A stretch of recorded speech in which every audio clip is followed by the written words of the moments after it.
اللہ تعالیٰ فرما رہا ہے کہ پھر اللہ آہستہ آہستہ پکڑتا ہے اور اس کی پکڑ بہت سخت ہے، اس کی پکڑ سے کوئی کسی کو نہیں بچا سکتا۔ تو فجر میں آتا ہے ان ربک لبالمرصاد کہ اللہ تعالیٰ جو ہے وہ گھات میں بیٹھے ہوا ہے، یعنی اچانک پکڑتا ہے، کسی کو خبر ہی نہیں ہوتی۔ یہ مشرکین نہیں دیکھتے کہ رسول اللہ صلی اللہ علیہ وسلم کو جنون طاری نہیں ہے، بلکہ وہ تو کھول کھول کر خبردار کرنے والے ہیں۔ نبی صلی اللہ علیہ وسلم کو مشرکین مکہ کئی القاب سے پکارتے تھے، کبھی وہ کہتے تھے آپ صلی اللہ علیہ وسلم شاعر ہے، کبھی دیوانے ہیں، کبھی آپ کا کوئی جن چڑھ گیا، آپ مجنون ہیں۔ تو کہا جا رہا ہے کہ نبی صلی اللہ علیہ وسلم تو کھول کھول کر خبردار کرنے والوں میں سے ہیں۔ اسی طرح انہوں نے کیا آسمان و زمین کی بادشاہی کو نہیں دیکھا؟ عین ممکن ہے کہ ان کا آخری وقت آ چکا ہو۔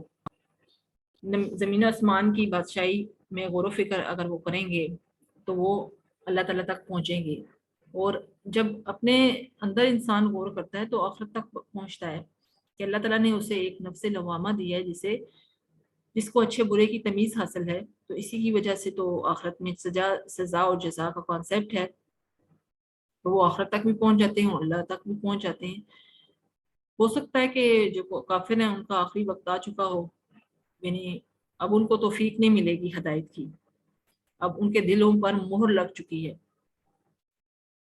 اور وہ کیونکہ انہوں نے حق کو قبول نہیں کیا، اور ہاں جب موت کا ٹائم قریب آئے گا وہ موت کے فرشتے کو دیکھ لیں گے، پھر اپنے کافر ہونے کا قرار کریں گے، لیکن اس وقت ان کی کوئی توبہ قبول نہ کی جائے گی۔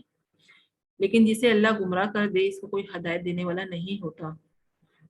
وہ قیامت کے بارے میں نبی صلی اللہ علیہ وسلم سے پوچھتے تھے کہ قیامت کے بارے میں بتائیں، آپ کے پاس اس کا علم ہے تو ہمیں بتائیں۔ تو یہاں پر ان کو بتایا جا رہا ہے کہ جو عالم الغیب ہے وہ صرف اور صرف اللہ کی ذات ہے۔ انبیاء کو اور فرشتوں کو اللہ تعالیٰ نے قیامت کے بارے میں کچھ نہیں بتایا، مطلب ان کے پاس کوئی ایگزیکٹ کوئی علم نہیں ہے کہ قیامت کب آئے گی، اس کا علم صرف اور صرف اللہ کی ذات کو ہے۔ حدیث کے مطابق غیب کی کنجیاں 5 ہیں جنہیں اللہ تعالیٰ کے سوا کوئی نہیں جانتا، یعنی قیامت کا علم، بارش کا نزول، آئندہ آنے والے حالات یعنی فیوچر کا جو علم ہے، پھر رحم مادر میں پلنے والا بچہ، یہ سب ایسے چیزیں ہیں جن کا علم صرف اور صرف اللہ کو ہے۔ ہاں انبیاء کو بھی اللہ تعالیٰ غیب کا علم دیتا تھا، آگے کا بتاتا تھا، لیکن وہ بھی ان کی اپنی جو یہ شریعت ہوتی تھی اس سے متعلق بتاتا تھا، اور جتنا جس کو چاہے دیتا تھا علم وہ دیتا تھا، وہ بھی اللہ کی طرف سے ہوتا تھا۔ آپ صلی اللہ علیہ وسلم بتا دیں کہ میں تو خود اپنے نفع نقصان کا اختیار نہیں رکھتا اور نہ ہی میں غیب کا علم جانتا ہوں، اگر جانتا ہوتا تو نبی صلی اللہ علیہ وسلم فرما رہے ہیں کہ میں بہت سے فائدے اٹھا لیتا۔ بعض واقعات نبی صلی اللہ علیہ وسلم کی زندگی میں آئے ہیں اگر ان کو پہلے سے علم ہوتا ان واقعات کا تو نبی صلی اللہ علیہ وسلم کو کوئی نقصان نہ اٹھانا پڑتا، لیکن ان واقعات کا نبی صلی اللہ علیہ وسلم کو علم نہیں تھا۔ آدم و حوا کے ذکر کے بعد ایک مشرک خاوند بیوی کا واقعہ پیش کیا جا رہا ہے یہاں پر، کہ انہوں نے اللہ تعالیٰ سے درخواست کی تھی کہ اللہ تعالیٰ ہمیں اولاد سے نوازے گا تو ہم اس کا شکر ادا کریں گے، لیکن انہوں نے اس میں غیر اللہ کی شرکت کر دی، اور یہ مشرکین مکہ کی روش تھی کہ وہ پیدا ہونے والے بچے کو بتوں کی عنایت سمجھتے تھے اور ان کے نام بھی انہی معبودوں کے ناموں پر رکھتے تھے۔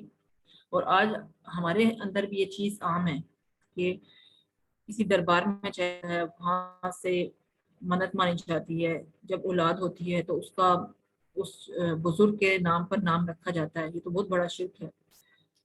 اب یہ جو واقعہ ہے یہاں پر آدم علیہ السلام اور حوا علیہ السلام کا واقعے کے بعد یہ مشرک خاوند بیوی کا واقعہ پیش کیا گیا، لیکن اصل میں یہ تفسیر عثمانی کے اندر آتا ہے کہ یہ آدم و حوا کے بارے میں خاص کہ جب اللہ تعالیٰ نے ان کو اولاد سے نوازا اور یہ ان کا لڑکا پیدا ہوا تو شیطان نے وسوسہ ڈالا کہ اس کا نام عبد الحارث رکھا جائے، تو انہوں نے یہ نام رکھ دیا لیکن بعد میں اس کو چینج کر دیا۔ اب اللہ تعالیٰ جو ہیں وہ انبیاء کرام کی چھوٹی سے چھوٹی لغزش ہے اس پہ بھی اللہ تعالیٰ گرفت فرماتا ہے اور ان کو دنیا میں پاک کرتا ہے۔ جیسے حضرت یونس علیہ السلام سے ایک غلطی ہو گئی تھی لیکن اللہ کے نزدیک وہ بہت بڑی غلطی تھی کہ وہ قوم کو چھوڑ کر چلے گئے تھے، تو اس پر ان کو ان کی گرفت بھی فرمائی اللہ تعالیٰ نے۔ تو اللہ تعالیٰ اس طرح دنیا کی زندگی میں انبیاء کرام کو پاک کرتا ہے۔ اب نیکسٹ سورت انفال ہے۔ سب سے پہلے اس سورت کا پس منظر ہم دیکھتے ہیں۔ الحمدللہ ہماری جو 2 سورتیں ہیں، سورت انعام اور سورت اعراف، یہ کمپلیٹ ہو چکی ہیں۔ یہ قرآن کے دوسرے گروپ کے اندر آتی ہیں۔ پہلا گروپ جو ہم نے کیا تھا 5 صورتیں اس میں تھی، ایک صورت مکی تھی سورۃ فاتحہ، اور 4 جو تھی وہ مدنی صورتیں تھی بڑی عظیم۔ ان کے اندر شریعت اسلامی کا پورا سٹرکچر بیان کیا گیا، اور کوئی بھی چیز ایسی نہیں کہ جو مس ہو گئی ہو، لیکن آگے چل کے اس کی پھر تفسیر جو ہے، تفصیل وہ اگلی صورتوں میں آتی رہے گی۔ تو ہم نے دیکھا کہ یہ جو 2 صورتیں تھیں، سورۃ انعام اور سورۃ اعراف، اس میں اللہ تعالیٰ نے تمام حجت کر دی، یعنی نبی صلی اللہ علیہ وسلم کے تھرو کوئی بھی چیز ایسی نہیں چھوڑی جو ان تک نہ پہنچی ہو۔ 13 سالہ زندگی میں مسلسل نبی صلی اللہ علیہ وسلم توحید کی دعوت پیش کرے، ایک پورا کا پورا جو سٹرکچر ہے نا وہ ان کے سامنے آ چکا تھا دین کا۔ تو جو ہم نے پہلا گروپ کمپلیٹ کیا اس کے اندر پھر یہ نبی صلی اللہ علیہ وسلم نے ان صورتوں کے اندر تمام حجت کر دیا، بات کو ایسے دلائل سے سمجھا دیا کہ کسی قسم کی شک و شبہ کی گنجائش نہیں رہی۔ لیکن پھر بھی وہ ہر درمی پہ تلے ہوئے تھے، تو جب اتمام حجت ہو جاتا تھا تو قوموں پر عذاب آ جاتا تھا، جیسے پچھلی قوموں کو ہم نے دیکھا کہ ان پر عذاب آ گیا جب نبی صلی اللہ علیہ وسلم اپنا حق ادا کر چکے اس کے بعد۔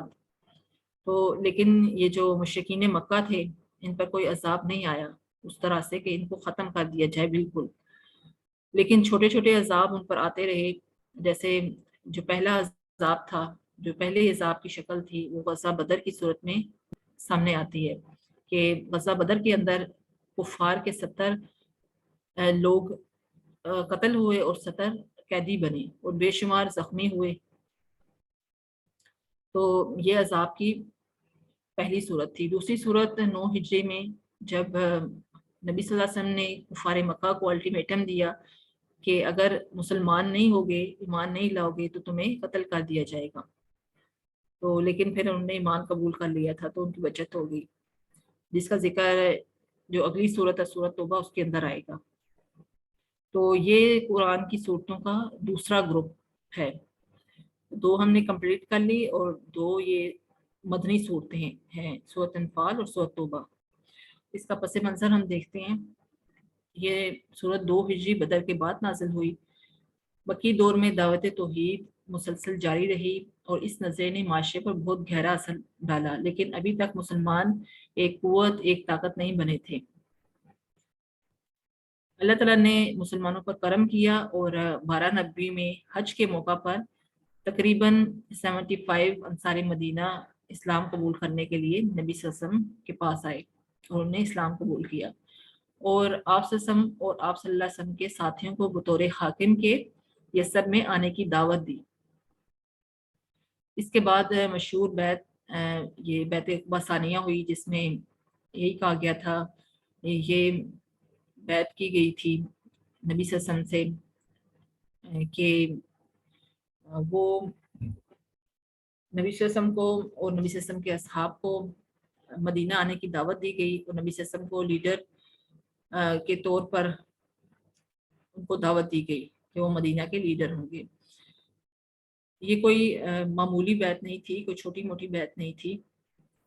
اس وقت رسول اللہ صلی اللہ علیہ وسلم کی مدد کرنا پورے عرب سے ٹکر لینے کے حادث تھا، یعنی اس وقت حالات ایسے تھے، ظاہر جو مکی دور کا آخری سال تھا، اس میں حالات بہت ٹائٹ تھے، بہت ظلم و ستم ہو رہا تھا مسلمانوں پہ۔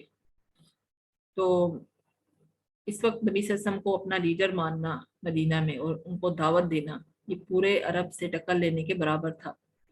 اس لیے بیعت عقبہ کے دوران ایک کم سن انصاری اسد بن زرارہ نے، جو پورے وفد میں سب سے کم سن شخص تھے، انہوں نے بڑی پر اثر تقریر فرمائی. انہوں نے فرمایا ٹھہرو اے اہل یثرب، ہم لوگ جو ان کے پاس آئے ہیں تو یہ سمجھتے ہوئے آئے ہیں یہ اللہ کے رسول ہے، اور آج نے یہاں سے نکال کر لے جانا تمام عرب سے دشمنی مول لینا ہے. اس کے نتیجہ میں تمہارے نونہال قتل ہوں گے، تلواریں تم پر برسیں گی. لہٰذا اگر تمہیں اپنی جانیں عزیز ہیں تو پھر انکار کر دو، پھر ان کا ساتھ نہ دو، نبی صلی اللہ علیہ وسلم کا ان کو دعوت نہ دو مدینہ میں آنے کی، ان کو اپنا لیڈر تسلیم نہ کرو، اور صاف صاف عذر پیش کر دو، کیونکہ اس وقت عذر پیش کر دینا خدا کے نزدیک زیادہ قابل قبول ہو سکتا ہے. پھر اس وقت کے میں ایک دوسرے صحابی عباس بن عبادہ وہ کھڑے ہوئے اور انہوں نے اسی چیز کو پھر دہرایا کہ جانتے ہو اس شخص سے کس چیز پر بیعت لے رہے ہو؟ سب نے آوازیں بلند کی، کہا کہ ہاں ہم جانتے ہیں، تم اس کے ہاتھ پر بیعت کر کے دنیا بھر سے لڑائی مول رہے ہو. اگر تمہارا خیال یہ ہو کہ جب تمہارے مال تباہی کے اور تمہارے شراف ہلاکت پہ پڑ جائیں گے تو تم اسے دشمنوں کے حوالے کر دو گے، تو بہتر ہے کہ آج ہی سے اسے چھوڑ دو، کیونکہ خدا کی قسم یہ دنیا اور آخرت کی رسوائی ہے. یعنی آج ہی ان کو چھوڑ دو، خامی نہ بھرو، کیونکہ کل جب تم پر یہ حالات آئیں گے پورا عرب تمہارے پر ٹوٹ جائے گا، ٹوٹ پڑے گا، تو اس وقت یہ نہ ہو کہ تم نبی صلی اللہ علیہ وسلم کا ساتھ چھوڑ دو. تو ابھی ہے ٹائم، سوچ لو، دیکھ لو کہ کیا کرنا ہے.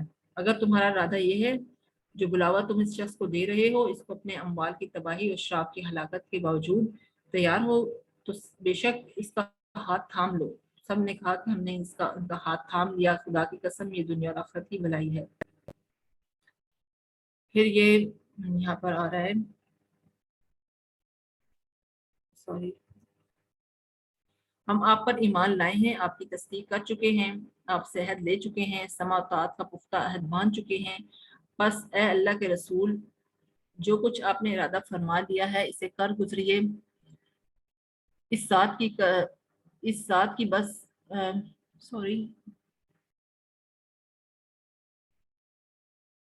آپ کو حق کے ساتھ بیچا ہے اللہ تعالیٰ نے.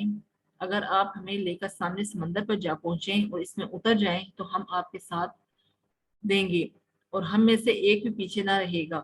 ہم کو یہ ہرگز ناگوار نہیں ہے کہ آپ کل ہمیں لے کر دشمن سے جا لڑیں.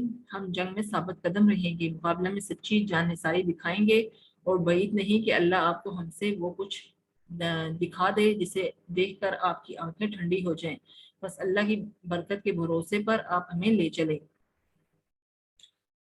یہ اس وقت کا واقعہ ہے جب ابھی غزوہ بدر نہیں ہوا تھا، اور غزوہ بدر ان پلان طریقے سے ہوا تھا، کوئی اس کے لیے پہلے سے پلان نہیں تھا، بلکہ اچانک یہ اس چیز کو نبی صلی اللہ علیہ وسلم نے صحابہ کے سامنے رکھا تھا، مہاجرین اور انصار کے سامنے، یہ کون ساتھ دے گا اس ٹائم پر. تو اس ٹائم پھر یہ جو بیان ہے انہوں نے کہا کہ ہم آپ کا ساتھ دیں گے، ہم عہد آپ سے کر چکے ہیں، ہم پیچھے نہیں ہٹیں گے. یہ اس ٹائم کا واقعہ ہے. یہاں پر یہ تھوڑا سا بیان ہے غزوہ بدر کا، اس کی تفصیل یہ آگے ابھی اسی صورت کے اندر آئے گی، سورہ انفال کے اندر، غزوہ بدر کی. لیکن یہ فیصلہ کوئی معمولی فیصلہ نہ تھا. مسلمانوں کے پاس وسائل کی قلت تھی، یعنی بے سر و سامانی کی حالت میں تھے، لیکن پھر بھی مسلمان تیار ہو گئے جنگ کرنے کے لیے. اس وقت ان کی تعداد 300 سے اوپر تھی، 313 تھے، جن میں کچھ مہاجرین تھے، کچھ انصار تھے. ان کے پاس 2-3 گھوڑے تھے صرف. اور یہ پوائنٹ اس کے اندر نہیں آ رہا ہے، 70 جو اونٹ تھے یہ نہیں ہے. نیکسٹ ہے 60 آدمیوں کے پاس زرہ تھی، تفصیل آگے آئے گی. پھر جب وہ جو آئے تھے نا یہ انصار مدینہ حج کے موقع پر نبی صلی اللہ علیہ وسلم کے ہاتھ پر اسلام قبول کرنے کے لیے، جو 75 انصار مدینہ آئے تھے، تو اس کے بعد اللہ تعالیٰ کی طرف سے یہ حکم نبی صلی اللہ علیہ وسلم کو ملا کہ آپ اور آپ کے جو صحابہ ہیں وہ ہجرت کرنا شروع کر دیں. تو کچھ صحابہ جو ہے 2-2 3-3 کی تعداد میں ہجرت کرنی انہیں شروع کر دی. اور جب قریش مکہ جو تھے ان کو پتہ چلا کہ مسلمان ہجرت کر رہے ہیں تو چھوٹی موٹی جھڑپیں ہونی شروع ہو گئی. پھر اس کے ساتھ ہی ایک بڑا اہم واقعہ آیا سعد بن معاذ رئیس مدینہ عمرے کے لیے مکہ گئے. وہاں عین حرم کے دروازے پہ ابو جہل نے ان کو ٹوک کر کہا تم تو ہمارے دین کے مدتوں کو پناہ دو اور ان کی امداد و اعنت کا برہم بھرو اور ہم تمہیں اطمینان سے مکہ میں طواف کرنے دیں. اگر تم امیہ بن خلف کے مہمان نہ ہوتے تو زندہ یہاں سے نہیں جا سکتے تھے. اس پر سعد بن معاذ نے جواب میں کہا واللہ اگر تم نے مجھے اس چیز سے روکا تو میں تمہیں اس چیز سے روک دوں گا جو تمہارے لیے اس سے شدید تر ہے، یعنی مدینہ پر سے تمہاری گزر. یہ ان کا مدینہ سے ٹریڈ روٹ ہو کر گزرتا تھا جو یہ تجارت کرتے تھے. تو ان کو پھر اب یہ جو واقعہ پیش آیا جو سعد بن معاذ نے مطلب اس طرح سے جواب دیا ابو جہل کو، تو وہ ایک خطرے میں پڑ گئے اور پھر جو حالات تھے وہ بہت خطرناک صورت اختیار کر گئی کہ ایسا تھا کہ شاید اب جنگ ہو جائے گی مسلمانوں اور کافروں کے درمیان، کیونکہ ایک یہی چیز تھی جس سے وہ گزرگاہ تھی، جس سے وہ بزنس کر رہے تھے. ان کا پورا جو معاشرہ تھا، جو پورا ان کا علاقہ تھا، وہ اس کی بدولت چل رہا تھا. تو اس لیے انہوں نے پلان بھی کیا نبی صلی اللہ علیہ وسلم کو شہید کرنے کا، لیکن ان کا یہ پلان جو ہے وہ کامیاب نہ ہو سکا. نیکسٹ میں پھر مدینہ پہنچ کر جب نبی صلی اللہ علیہ وسلم کے اصحاب اور نبی صلی اللہ علیہ وسلم بھی مدینہ پہنچ گئے تو سب سے پہلے نبی صلی اللہ علیہ وسلم نے اسلامی سوسائٹی کے ابتدائی نظم و نسق اور اطراف مدینہ کی مدینہ کے جو اطراف میں یہودی آبادی تھی اس سے معاملات طے کیے. پھر جو جس چیز پر پھر توجہ مبذول فرمائی وہ اس شہرا کا مسئلہ تھا، یعنی وہی گزرگاہ جو مدینہ سے ہو کر جاتی تھی جس پر یہ کاروبار کرتے تھے، تو وہ اس شہرا کو سامنے رکھا. اس مسئلے میں حضور صلی اللہ علیہ وسلم نے 2 اہم تدبیریں اختیار کی. ایک یہ کہ مدینہ اور ساحل بحر احمر کے درمیان اس شہر سے متصل جو قبائل وہاں پر آباد تھے ان سے گفت و شنید شروع کی اور ان سے کانٹریکٹ کر لیا کہ نہ وہ ادھر کا ساتھ دیں گے نہ ادھر کا ساتھ دیں گے، ایک قسم کا معاہدہ کر لیا ان سے.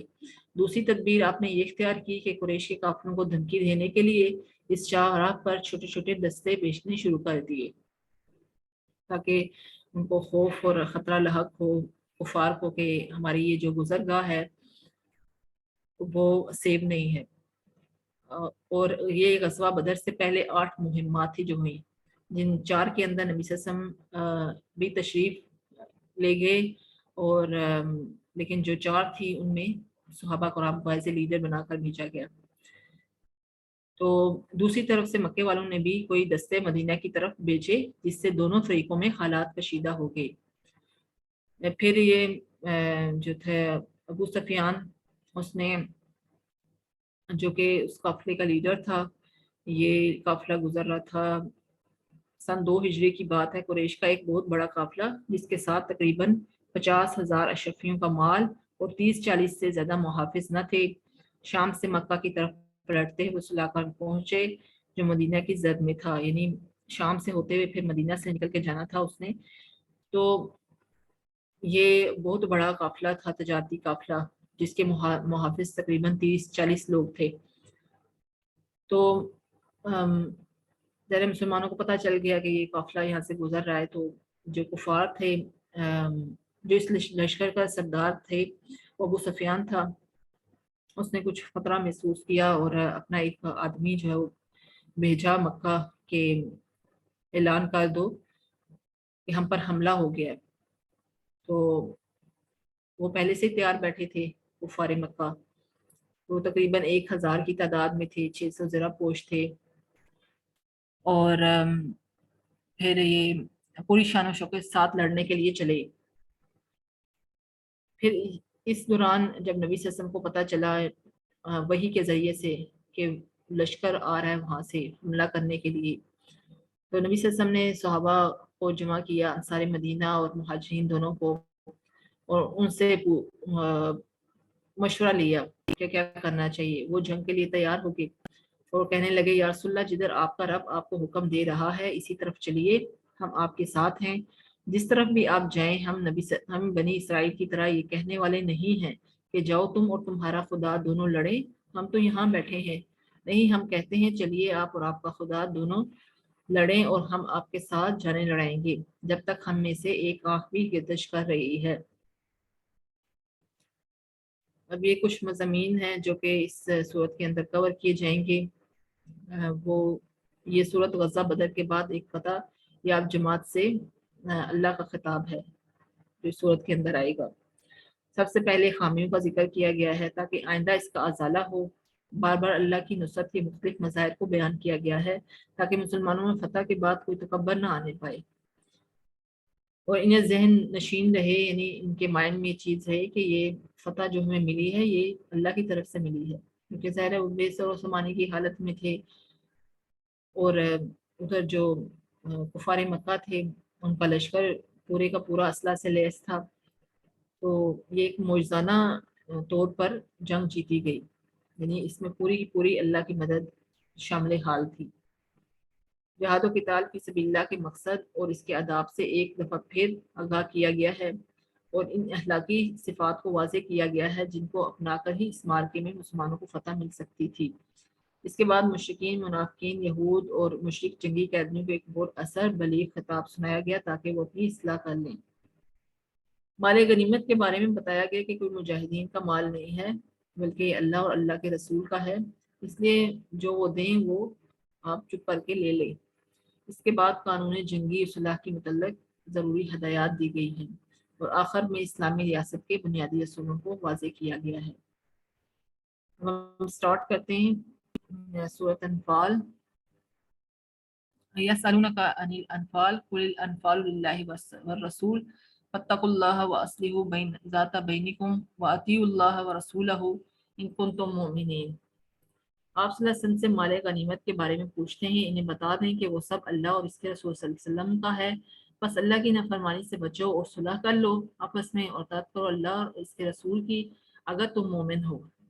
مال غنیمت کے بارے میں نبی صلی اللہ علیہ وسلم سے صحابہ پوچھ رہے تھے کہ کس طرح سے اس کی تقسیم ہوگی، کیونکہ غزوہ بدر کے بعد جو صحابہ تھے ان میں تھوڑی سی چپکلش ہو گئی، مطلب تھوڑی بہت اس بات پہ کہ مال غنیمت جو ہے وہ کوئی کہہ رہے تھے کہ ہمیں ملے گا، کوئی کہہ رہا تھا ہمیں ملے گا، تو بعض جو تھے صحابہ وہ نبی صلی اللہ علیہ وسلم کی حفاظت میں مامور تھے، وہ کہہ رہے تھے ہمیں ملے گا مال غنیمت، اور کچھ جو تھے وہ مال غنیمت اکٹھا کر رہے تھے، تو ان کی حفاظت کے لیے کچھ صحابہ تھے تو وہ کہہ رہے تھے ہمیں ملے گا مال غنیمت، تو ان سے کہا جا رہا ہے کہ مال غنیمت اللہ اور اللہ کے رسول کا ہے، یعنی وہ جو ہدایت کریں گے وہ جتنا آپ کو دیں گے اتنا آپ کے لیے ہے، اور آپس میں صلح کر لو، اللہ کی نافرمانی سے بچو اگر تم مومن ہو۔ پھر اللہ تعالیٰ جو مومن ہے اس کا کردار پیش کر رہا ہے اس آیت کے ان آیات کے اندر۔ انما المؤمنون الذين اذا ذكر الله وجلت قلوبهم واذا تليت عليهم آياته زادتهم ايمانا وعلى ربهم يتوكلون الذين يقيمون الصلاة ومما رزقناهم ينفقون اولئك هم المؤمنون حقا لهم درجات عند ربهم ومغفرة ورزق کریم۔ مومن تو بس وہی ہیں جب ان کے سامنے اللہ کا ذکر کیا جاتا ہے تو ان کے دل ڈر جاتے ہیں، اور جب ان کے سامنے آیات پڑھی جاتی ہیں تو ان کے ایمان میں اضافہ ہو جاتا ہے، وہ اپنے رب پر ہی توکل کرتے ہیں۔ یہ ہمیں اپنے اندر بھی جھانکنے کی ضرورت ہے کہ جب قرآن لگا ہو، اللہ تعالیٰ کی آیات ہمارے سامنے آئیں، ہم سنیں، تو اس ٹائم ہماری کیا کیفیت ہوتی ہے؟ کیا ہمارا دل بھی اس ٹائم اللہ تعالیٰ سے ڈر رہا ہوتا ہے، خوف کھا رہا ہوتا ہے، اور ہمارے ایمان میں اضافہ ہو رہا ہوتا ہے؟ اس ٹائم ہماری کیا کنڈیشن ہوتی ہے، ہماری کیا حالت ہوتی ہے؟ بہت سمجھنے کی بات ہے کہ قرآن ہمارے سامنے آتا ہے اور وہ کس طرح سے ہمارے دل پر اثر انداز ہو رہا ہے۔ کیا ہم قرآن پڑھ رہے ہیں، ہم قرآن پڑھ رہے ہیں صرف ہم اپنی آنکھوں سے ہی پڑھ رہے ہیں کہ دل سے بھی ہم اس کو قبول کر رہے ہیں؟ اور ہمارے اس ٹائم پتہ چلتا ہے جب قرآن آپ کے سامنے آتا ہے کہ آپ کے دل کی حالت کیا ہوتی ہے، کیا آپ کے دل میں اللہ کی محبت ہے، تو پھر آپ کے دل میں اللہ کا ڈر خوف بھی ہوگا، آپ کے ایمان میں اضافہ بھی ہوگا۔ اگر ہمارے دلوں میں دنیا رچی بسی ہے تو قرآن تو ہمارے اوپر سے گزر جائے گا، ہمیں تو سمجھ بھی نہیں آئے گا۔ جو نماز قائم کرتے ہیں جو انہیں رزق دیا گیا ہے اس میں سے خرچ کرتے ہیں۔ یہ بھی صفت ہے مومن کی، یہی پکے مومن ہیں، انہی کے لیے درجات ہیں، انہی کے رب کے پاس، اور انہی کے لیے مغفرت ہے اور عزت والی روزی ہے۔ اللہ تعالیٰ نے تو آپ وسلم کو گھر سے حق کے ساتھ نکالا تھا تاکہ آپ اس مال کے حق و باطل میں سرفرو ہوں، لیکن مومنین کا ایک گروہ سے ڈر رہا تھا۔ منافق جو تھی، غزوہ بدر کا ذکر ہو رہا کہ جو یہ تھے منافقین تھے وہ ڈر رہے تھے پتہ نہیں کیا ہوگا ہمارے ساتھ، حالانکہ اللہ تعالیٰ نے تو وعدہ کر دیا تھا، نبی صلی اللہ علیہ وسلم کے ساتھ وعدہ کیا اور خوشخبری سنائی۔ یا تو جو تجارتی قافلہ ہے جو کہ وہاں سے آ رہا تھا مکہ سے، ابو سفیان کی اس میں سرپرستی میں، یا تو وہ قافلہ تجارتی قافلہ آپ کو مل جائے گا، یا پھر جو لشکر ہے مسلمانوں کے خلاف آ رہا ہے وہاں سے، اس کے ساتھ لڑائی ہوگی اور آپ کو جو ہے فتح نصیب ہوگی۔ اللہ کی نصرت کے مختلف مظاہر ہیں یہاں پہ بیان کیے جا رہے ہیں غزوہ بدر کے اندر جو واقع ہوئے تھے۔ جب آپ صلی اللہ علیہ وسلم بدر سے پہلے رات کو خیمے میں دعا کر رہے تھے تو اللہ نے نبی صلی اللہ علیہ وسلم کی دعا سن لی اور فرمایا کہ میں تمہاری مدد کروں گا 1000 فرشتوں سے، لیکن یہ مدد اس وجہ سے تھی، یعنی فرشتوں کے تھرو جو اللہ تعالیٰ مدد کر رہا تھا وہ اس وجہ سے تھی تاکہ آپ کا دل مطمئن ہو جائے، آپ کا دل سکون میں آ جائے، ورنہ اللہ تعالیٰ کو تو فرشتوں کی ضرورت نہیں ہے، ڈائریکٹ اللہ تعالیٰ مدد کر سکتا تھا۔ ابن عباس سے مروی ہے جب بدر میں گھمسان کی لڑائی ہوئی تو آپ صلی اللہ علیہ وسلم نے یہ دعا فرمائی، اے اللہ تو نے مجھ سے جو وعدہ کیا ہے اسے پورا فرما دے، اے اللہ میں تجھ سے تیرا عہد اور تیرے وعدے کا سوال کر رہا ہوں، اے اللہ اگر تو چاہے تو آج کے بعد تیری عبادت کبھی نہ کی جائے گی۔ یہ آپ صلی اللہ علیہ وسلم دعا کر رہے ہیں میدان جنگ میں۔ آپ صلی اللہ علیہ وسلم نے خوب گریہ زاری کی، یہاں تک کہ دونوں کندھوں سے آپ صلی اللہ علیہ وسلم کی چادر گر گئی، سوری یہ خیمے میں دعا کر رہے تھے۔ حضرت ابو بکر صدیق نے چادر درست کی اور عرض کیا، اے اللہ کے رسول بس فرمائیے، آپ نے اپنے رب سے بڑے زاری کے ساتھ دعا فرمائی، تو اللہ تعالیٰ نے ان کی دعا قبول فرمائی اور ان پر اونگ طاری ہو گئی، پانی نازل فرمایا، جس سے جو اہل ایمان تھے انہوں نے وضو بھی کر لیا، اپنے آپ کو پاک صاف کر لیا۔ اللہ تعالیٰ نے اس وجہ سے ان کے قدموں کو جما دیا، ان پر اونگ طاری کی تاکہ ان کے قدم جو ہیں وہ جم جائیں، وہ مضبوط ہو جائیں، وہ اپنے آپ کو فریش کر لیں۔ فرشتے بھیجے جو اہل ایمان کو ثابت قدم رکھ رہے تھے، وہ کافروں کے دلوں میں روب ڈال رہے تھے۔ یہ سب کچھ کون کر رہا تھا؟ اللہ تعالیٰ کا ساتھ تھا، اللہ تعالیٰ کی نصرت تھی۔ پھر آیت نمبر 15 سے 41 آیات غزوہ بدر کے تناظر میں مسلمانوں کو ہدایات اور کفار کو تنبیہ کی گئی ہے۔ یا ایھا الذین آمنوا اذا لقیتم الذین کفروا زحفا فلا تولوهم الادبار ومن یولیہم یومئذ دبرہ الا متحرفا لقتال او متحیزا الى فئة فقد باء بغضب من اللہ ومأواہم جہنم وبئس المصیر۔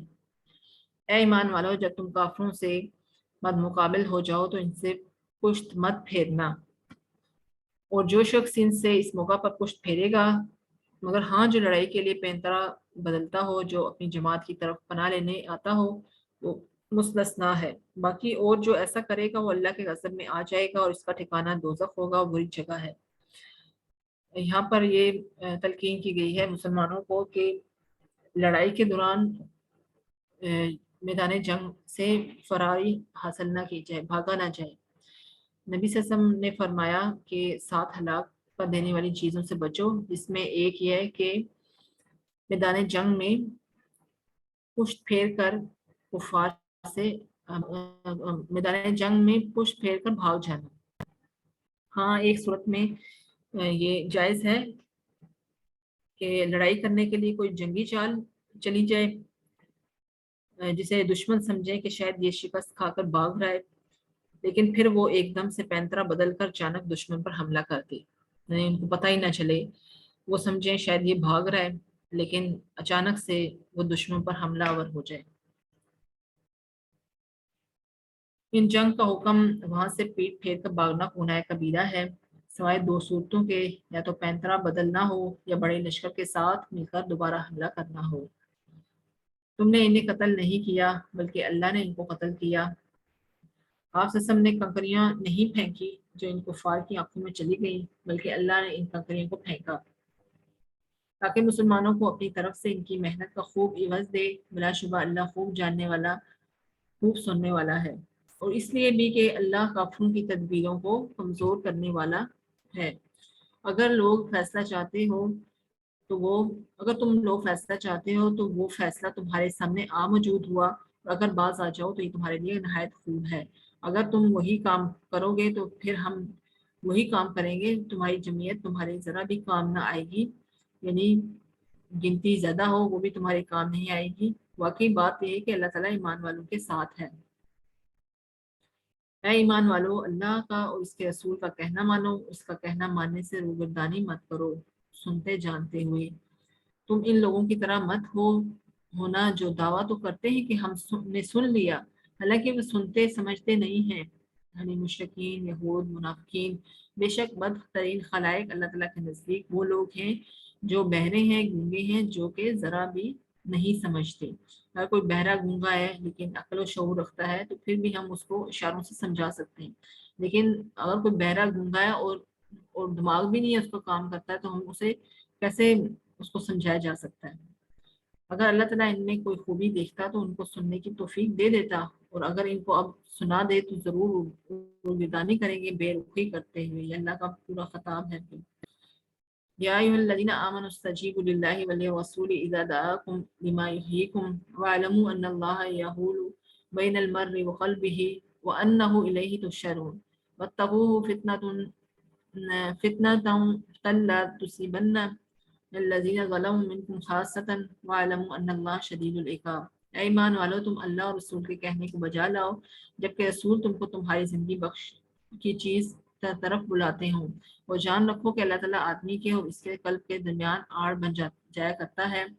بلا شبہ تم سب کو اللہ ہی کے پاس جمع ہونا ہے، اور تم ایسے وبال سے بچو کہ جو خاص کر صرف انہی لوگوں پر واقع نہ ہوگا جو تم میں سے ان گناہوں کے مرتکب ہوئے ہیں۔ اس لیے اگر جہاد کے ضمن میں کچھ کمزوری دکھا رہے ہو کہ سمجھ جاؤ تو نقصان سب کا سب تمہارا ہی ہوگا، اور یہ جان رکھو کہ اللہ سخت سزا دینے والا ہے۔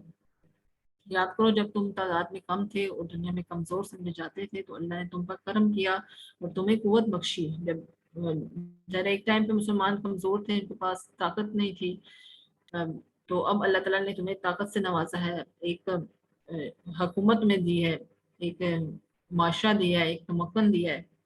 اس لیے اہل ایمان اور اللہ اور اس کے رسول صلی اللہ علیہ وسلم سے خیانت نہ کرو۔